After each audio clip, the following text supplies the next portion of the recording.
नमस्कार। सत्यहिंदी.com के मेरे इस प्रोग्राम पूरा सच में आपका स्वागत है। पिछले दिनों कुछ व्यस्त रहने के कारण आपसे मुलाकात नहीं हो पाई। आज 3 दिन बाद 3 दिन से लगातार भारत में कॉन्स्टिट्यूशन डे का सेलिब्रेशन हो रहा है। आपको याद होगा कि 1949 26 नवंबर को भारत के संविधान बन के तैयार हो गया और उस पे दस्तखत हो गए थे। ये अलग बात है कि 26 जनवरी को यानी करीब 1 महीना बाद 2 महीना बाद उसे माना गया कि भारत का संविधान लागू हुआ है। लेकिन संविधान 26 नवंबर को पूरी तरह मुकम्मल हो गया था और उस पे दस्तखत हो गए थे। तो उसको कॉन्स्टिट्यूशन डे के रूप में सेलिब्रेट किया जाता है। अब की बार कॉन्स्टिट्यूशन डे सेलिब्रेशन में सुप्रीम कोर्ट में देश की राष्ट्रपति मुर्मू जी आई थी। उन्होंने एक हिलाने वाला भाषण दिया जो भावना से ओतप्रोत था। मैंने हाल के दौर में राष्ट्रपतियों को इतना सीरियस गंभीर विषय पे इतनी गहराई से बात कहते हुए नहीं सुना है। ये अलग बात है कि सरकार अगर मोटी चमड़ी की है, संस्थाएं मोटी चमड़ी की हैं, तो वो नहीं सुनेंगे। लेकिन अगर उसको आप गौर से देखेंगे तो आप चौंक जाएंगे कि उन्होंने कहा क्या। और पूरी तरह भावना में करीब जब ये कहने का खत्म किया ये सेंटेंस, तो 5 सेकंड तक वो कुछ बोली नहीं और वो लग रहा था कि भावना से वो शायद उनकी भावना आंखों में दिखाई दे, आंखों से आंसू गिरने लगे। उन्होंने एक बात कही, ये कैसा विकास है, ये किस तरह का विकास हम कर रहे हैं जिसमें जेलों की संख्या बढ़ानी पड़ रही है। विकास तो सम्यक होता है, चौतरफा होता है। अगर विकास हो रहा है तो हमारे जेलों की संख्या क्यों बढ़ रही है? क्या समाज में विकास होने की शर्त है कि अपराधी भी बढ़ेंगे? उस समय कहा तो उन्होंने इंगित किसको किसको किया? उस समय मंच पे मौजूद थे देश के कानून मंत्री, केंद्रीय कानून मंत्री, उसी के साथ देश के भारत के चीफ जस्टिस बैठे थे और अन्य वकीलों की संस्था के पदाधिकारी और तमाम जजेस बैठे थे। उन्होंने जब ये कहा तो लगभग सभी ने गौर से सुना। इस उन्होंने आगे कहा कि हम इस पे गौर कीजिएगा, हमने जितना कहा है उससे ज्यादा नहीं कहा है। बहुत कुछ हमने नहीं कहा है, उसको भी ध्यान में लाइएगा। आप जानते हैं ये नहीं कहा क्या क्या चीज थी? भारत के जेलों में 80% जो लोग बंद हैं, हर 5 व्यक्ति में से 4 आदमी विचाराधीन कैदी है। उस पर कोई फैसला नहीं हुआ और उसमें कई सालों से बंद है। साल 2 साल तो आम तौर पे लग जाता है।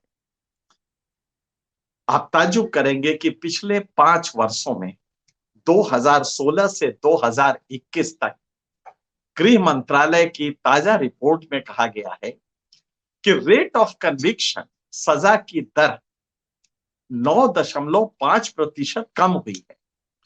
There is a drop of 9.5% in the rate of conviction. सजा कोर्ट कम देता है उनको, लेकिन विचाराधीन कैदियों की संख्या 45.8% बढ़ गई है। जरा गौर कीजिएगा, 5 साल में 1.5 गुने हो गए हैं विचाराधीन कैदी। इसका लबोलुआब क्या है? इसका मर्म क्या है? जिस पे उन्होंने सरकार पर चोट किया, जुडिशियल सिस्टम पे चोट किया। इसका मर्म यह है कि पुलिस किसी को भी मुर्गे की तरह पकड़ के जेल नामक दड़बे में डाल दे रही और ये आदत पिछले 5 सालों में बढ़ी। कोई दिक्कत नहीं, हो सकता है कि आपके पड़ोसी से कोई झगड़ा हो, कुछ बात हो और उसने अगर वो पुलिस में गया है और दरोगा जी को आपने पैसे नहीं दिए, तो आपको वो जेल में डाल दे, जेल में डाल दे, उसके बाद आप अदालत से जमानत लेते नहीं है। आप समझ सकते हैं।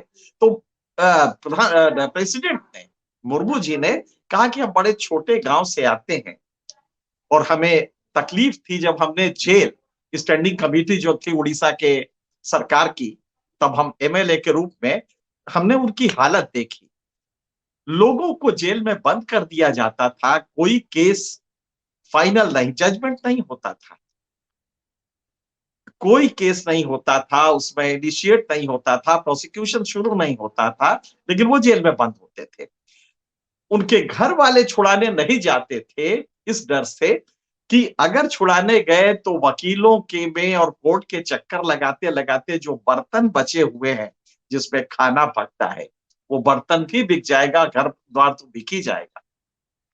इस डर से वो अपने परिजनों को छुड़ाने नहीं जाते थे। ये मुर्मू का सेंटेंस, हमारी राष्ट्रपति का कोई साधारण सेंटेंस नहीं था। किस तरह का सिस्टम है 75 साल आजादी के मिलने के बाद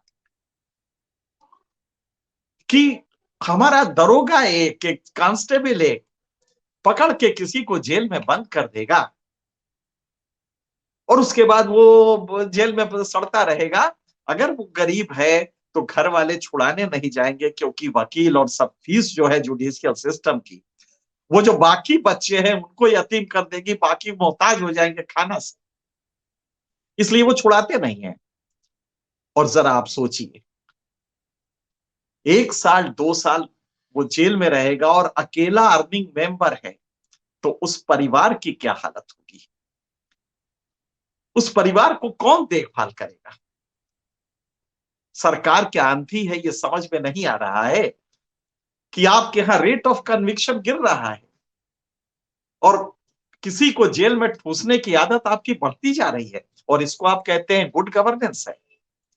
मोदी जी ने अभी 3 दिन पहले एक तकरीर में कहा कि साहब, नागरिकों को अपना कर्तव्य याद रखना चाहिए। नागरिकों को अपने अधिकार के साथ साथ कर्तव्य उन्होंने याद दिलाया कि नहीं नहीं, आप कर्तव्य पे ध्यान दीजिए।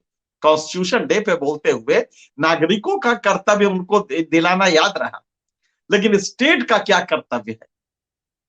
आपकी पुलिस ठूस दे रही जेल में, ये आपके समझ में नहीं आ रहा है।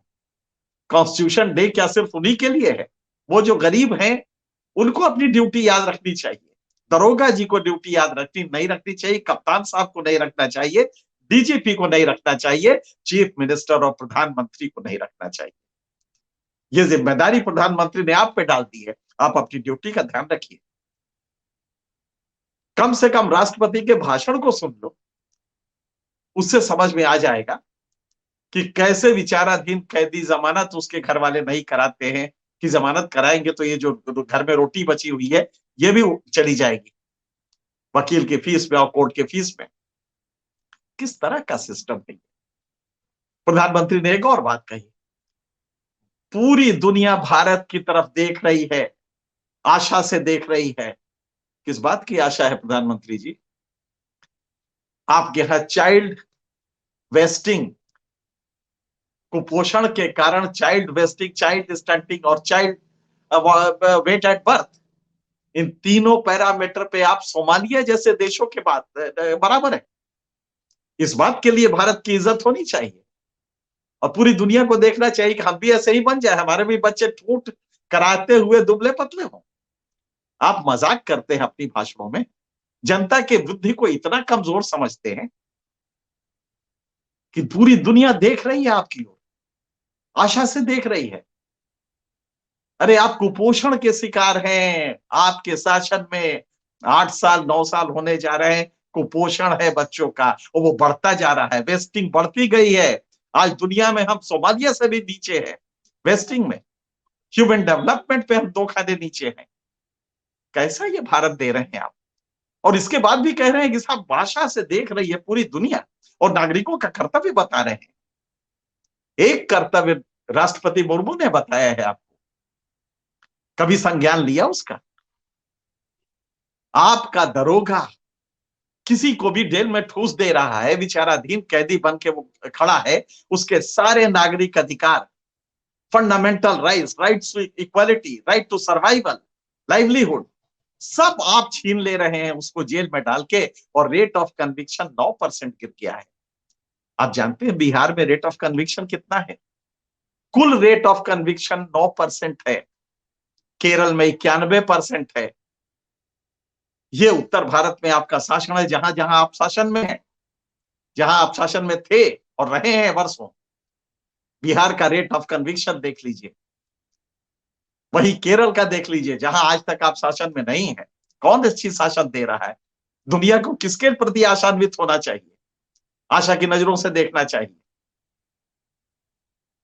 जनता के इंटेलिजेंस को आप इतना नीचे आंकते हैं अपने भाषण प्रवाह में कि आपको ये समझ में नहीं आता कि आपने कहा क्या है और पहले क्या कहा है, हकीकत क्या है।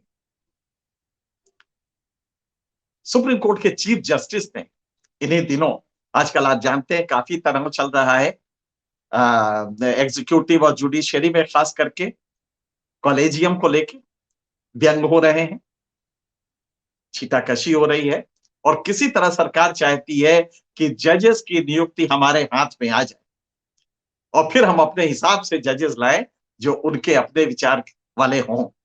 बहुत दर्द है सरकार को कॉलेजियम को लेके। छुट्टा लगातार अटॉर्नी जनरल से लेके सभी खुलेआम कह रहे हैं। सुप्रीम कोर्ट के चीफ जस्टिस ने अभी अपनी कुछ तकरीरों में जो बार बॉडीज को लेके हुई, बार एसोसिएशन ऑफ इंडिया चाहे बीसीसीआई को लेके, इसमें उन्होंने एक तकरीर में कहा कि जुडिशियरी की सबऑर्डिनेट जुडिशियरी, खास करके उन्होंने इस शब्द को प्रयोग करने से मना किया कि आप इसे सबऑर्डिनेट जुडिशियरी ना, इसको कॉन्डेसेंडिंग उसमें टर्म्स में ना देखिए, इसको हिकारत से ना देखिए। डिस्ट्रिक्ट जज का वही सम्मान होना चाहिए जो अन्य जजेस का होना चाहिए। और तब उन्होंने आगे कहा कि हमें महिला जजेस ने, जब हम एडमिनिस्ट्रेटिव जज थे कुछ जिलों के, तो हमें महिला जजेस ने बताया कि साहब हमारे यहाँ, और खास करके ये बात उन्होंने Lucknow high court, Allahabad high court में और हापुड़ जेल को लेके कहा था कि मुझे महिलाओं ने बताया, जजेस ने, कि हमारे पास टॉयलेट की सुविधा नहीं है। हम 8:30 बजे आते हैं और जुडिशियल जजमेंट का काम देते देते जज के रूप में 6 बजे घर जाते हैं, तब अपने घर में टॉयलेट का इस्तेमाल करते हैं। जरा सोचिए, जजेस हैं, फैसला करती हैं, एक कंपटीशन से आई है, वो जजेस, महिला जजेस 8:30 बजे सुबह से रात के 8 बजे तक, रात के 6 बजे तक बगैर किसी टॉयलेट के रहती है। और भारत टॉयलेट फ्री है। भारत में तो ओडीएफ है। भारत तो ओपन डेफिकेशन फ्री है। कैसा है ये नजरिया? तो उस पर उन्होंने कहा कि जो फंड मिले, ये फंड की प्रॉब्लम नहीं है, ये प्रॉब्लम एटीट्यूड की है। अब ये एटीट्यूड सरकार का या जो जजेस है, जो जो जिले के जजेस है, खास करके डिस्ट्रिक्ट एंड सेशन जज, ये उनको देखना चाहिए। लेकिन सरकार ने क्या फंड दिया है, और फंड दिया है तो क्यों नहीं इसके लिए अलग से फंड दिया। इसी दौरान उन्होंने ये भी कहा, सुप्रीम कोर्ट चीफ जस्टिस ने, कि जो सबसे बड़ी त्रासदी है कि डिस्ट्रिक्ट कोर्ट्स के जजेस डरते हैं कि अगर वो जमानत दे देंगे तो लोग जो सोशल मीडिया में या लोग क्रिटिसाइज करेंगे, इस डर से वो जमानत नहीं देते हैं। आप जरा सोचिए, जजेस इस डर से जमानत न दें, ये कितनी खतरनाक बात है। लेकिन इसका दूसरा पहलू शायद सीजेआई ने नहीं देखा। यह भी सच है कि छोटे कोर्ट्स में जमानत ही एक धंधा है जो वकील और जुडिशियल सिस्टम हमारा कर रहा है। सिर्फ जमानत, कोई भी केस की मेरिट पे वकील केस नहीं लड़ रहा है, और जमानत में एक नेक्सस है। इस बात को चीफ जस्टिस साहब इनकार नहीं कर सकते कि ये लगातार एक नेक्सस बना सिर्फ जमानत का ही। क्योंकि दरोगा जी पैसा लेके छोड़ देते हैं, पैसा लेके जेल में डाल देते हैं। जेल में चला गया तो उसके बाद फिर शोषण शुरू हुआ, तो अब की बार वकील साहब और जो सिस्टम का नेक्सस है वो साथ हो जाता है और वो दोनों मिलके दोहन करते हैं। तो ये गरीब आदमी जाए कहां? मुर्मू जी का जो दर्द था, लगभग आंखों में आंसू थे उनके। 5 सेकंड तक उसके बाद वो बोली बोली नहीं, रुधा गला था जब वो कह रही थी कि वो गरीब जमानत इसलिए नहीं कराता, अब तो परिवार वाले जमानत इसलिए नहीं कराते कि जमानत के लिए जब कोर्ट में जाएंगे तो सारा बर्तन तक हमारा बिक जाए। ऐसा सिस्टम है 75 साल बाद। और इस पे हमारा प्रधानमंत्री कहता है कि भारत को लोग आशा से देख रहे हैं, भारत की तरफ। जैसे भारत चाहेगा तो उनके भाग्य बदल जाएंगे। कितना भाई, कितना विरोधाभासी बयान है। कैसे ऐसे बयान आ जाते हैं मुंह से किसी जन नेता के? भारत की तरफ देख रहा है, वो आंकड़े नहीं पढ़ता है। बाहर की दुनिया आंकड़े नहीं पढ़ती है कि आपके बच्चे नौनिहाल जो पैदा हो रहे हैं वो ठूंठ, दुबले, कुपोषण की वजह से वो चाइल्ड वेट एट बर्थ कम है, उनका वजन कम है, वो भविष्य के अच्छे नागरिक नहीं होंगे। और ये 8 साल में बढ़ा है कुछ पैरामीटर्स पे। तो आप समझ सकते हैं कि हमें किस तरह बेवकूफ बनाया जाता है, एक सब्ज बाग दिखाया जाता है। मुर्मू जी ने इसी पे हिट किया है और कानून मंत्री को भी इंगित करके और सीजेआई को भी, कि आपका सिस्टम है जिसमें ये कैसा विकास है, जिसमें जेलों की संख्या बढ़ाई जा रही है। अगर ये विकास है तो शायद उनके कहने का मतलब होगा जो उन्होंने कहा कि इस विकास को बंद कर दे। उन्होंने कहा कि हम बहुत कुछ नहीं कह रहे हैं, हमने जितना कहा है उससे ज्यादा छिपाया है। तो शायद वो यही कह रही थी कि ये विकास बंद कीजिए, ये विकास का तमाशा है। क्योंकि अगर यही विकास है जिसमें जेल बढ़ेंगे, अपराधी बढ़ेंगे, समाज में अपराध होगा, विचाराधीन कैदी बढ़ेंगे, तो ये विकास तो नहीं है। मुझे नहीं लगता कि भारत के, स्वतंत्र भारत के इतिहास में किसी राष्ट्रपति ने इतना गहरा प्रहार किया हो हमारे सामाजिक ताने बाने पे, हमारे सिस्टम पे, हमारे मॉडल ऑफ गवर्नेंस पे, हमारे क्रिमिनल जस्टिस एडमिनिस्ट्रेशन पे। शायद इतना कड़ा प्रहार कोई और नहीं हुआ होगा कि उन्होंने क्वेश्चन किया ये विकास कैसा है जिसमें कि जेलों की संख्या बढ़ाई जा रही है। ये कैसा विकास होगा? आप भी सोचिए। होम मिनिस्ट्री की रिपोर्ट कहती है कि 5 वर्षों में 1.5 गुना विचाराधीन कैदी, 5 वर्षों में 1.5 गुना। क्या कर रही है पुलिस? लोगों को पकड़ के मुर्गे की तरह ठूस रही है, कोई जवाबदेही नहीं है। कोई दरोगा जी की नौकरी नहीं जाती इससे। आपने कभी सुना है किसी दरोगा की नौकरी चली गई हो कन्विक्शन रेट घटने से? कभी ये पैरामीटर लिया जाता है उसका? और दरोगा जी क्यों, कप्तान साहब की, डीजीपी की कैसे हिम्मत पड़ती है स्वतंत्र भारत में कि उस नागरिक के फंडामेंटल राइट्स को छोड़िए, उसके सारे राइट्स, जीने का अधिकार तक उससे छीन लिया जाता है। क्योंकि उसके, और उसका जो छीना जाता है वो छीना जाता है, उसके जो 4 अन्य लोग परिवार में हैं, 2 बच्चे हैं, बीवी है, उन सब का अधिकार छीन लिया जाता है। क्योंकि इकोनॉमिक डिस्ट्रेस जब होगा वो बच्चा पढ़ने नहीं जाएगा। कौन सी खता गुनाह उसने किया है? उसकी बीवी ने कौन सा गुनाह किया जो समाज में उसको हिकारत से नजरों से देखा जाता है कि इसका पति जेल में? लेकिन ये हमारा 70 साल का लेखा जोखा है जिसको राष्ट्रपति मुर्मू ने बहुत सधे शब्दों में, इमोशन से पूरी तरह, आमतौर पे हम पाते हैं कि राष्ट्रपति, आप जानते हैं क्या स्थिति है। लेकिन इसको देख के लगा कि नहीं, कोई राष्ट्रपति इन टर्म्स में सोच सकता है कि ये विकास आपका कैसा है जिसमें कि जेलों की संख्या बढ़ रही है। उनके कहने का मतलब था कि विचाराधीन कैदी अगर समाज में बढ़ेंगे तो ये सिस्टम का क्या होगा? सिर्फ विचाराधीन कैदी, उनको सजा नहीं, सजा की दर कम है, वो निर्दोष है जिनको पकड़ा है आपने।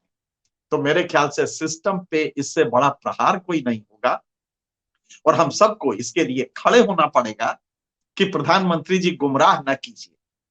पूरी दुनिया भारत की तरफ आशा की नजरों से नहीं देख रही है, अफसोस की नजरों से देख रही कि एक ये भी देश है। यहाँ का पैराडॉक्स देख रही है कि यहाँ का सबसे बड़ा उद्योगपति लंदन में 6,000 करोड़ का बंगला लेता है। यहाँ का उद्योगपति कोरोना काल में उसकी आमदनी हर घंटे 90 करोड़ बढ़ती है, और यहाँ का जो बच्चा नौनिहाल पैदा हो रहा है वो कुपोषण में सोमालिया से भी नीचे है। इसको आप बताया कीजिए, इसको छिपाया ना कीजिए। और इसको अगर छिपाएंगे तो ज्यादा दिन नहीं है कि जनता इन चीजों को समझने लगेगी। देश के मुखिया से हम उम्मीद करते हैं कि सच बोले, हर समय वो चुनाव के मोड में न रहे, हर समय वो जनता को लुभाने वाली चीजें न कहे। आज के लिए इतना ही। अगले हफ्ते फिर कुछ ऐसे ही मुद्दों को लेकर आपसे मिलेंगे, लेकिन सिर्फ हम आपसे एक ही दरख्वास्त करेंगे, आप इन चीजों को गहराई से सोचें, ताकि सत्ता में बैठे लोग आपको बेवकूफ ना बनाएं या बेवकूफ बनाने की ना सोचे, हिम्मत भी ना करें। राष्ट्रपति मुर्मू का ये कहना हम सब के लिए चेताने वाला है कि विकास की दिशा क्या है। अंबानी का विकास हो रहा है और बाकी लोग जेल में जा रहे हैं। तो अगर इसको समझ लेंगे तो मैं समझता हूं कि देश बदलना, तब फिर भारत की ओर लोग देखने लगेंगे कि भारत के लोग सोचते हैं और सही सोचते हैं, तार्किक रूप से सोचते हैं, वैज्ञानिक रूप से सोचते हैं। तब किसी प्रधानमंत्री को ड्यूटी नहीं याद दिलाना पड़ेगा, क्योंकि ड्यूटी तुम्हारी है, जनता ने भेज दिया है तुम्हें। अब ड्यूटी तुम्हारी है कि गलत लोग जेल में न जाएं, उनके बच्चे यतीम ना हो, उनके बच्चे इकोनॉमिक डेप्रिवेशन के भयंकर शिकार ना हो, पढ़ाई लिखाई करे, स्वास्थ्य रहे उनका। आज के लिए इतना ही। अगले हफ्ते हम फिर कुछ नए मुद्दे लेके आएंगे। तब तक के लिए सत्य हिंदी का ऐप डाउनलोड करें गूगल प्ले स्टोर पर।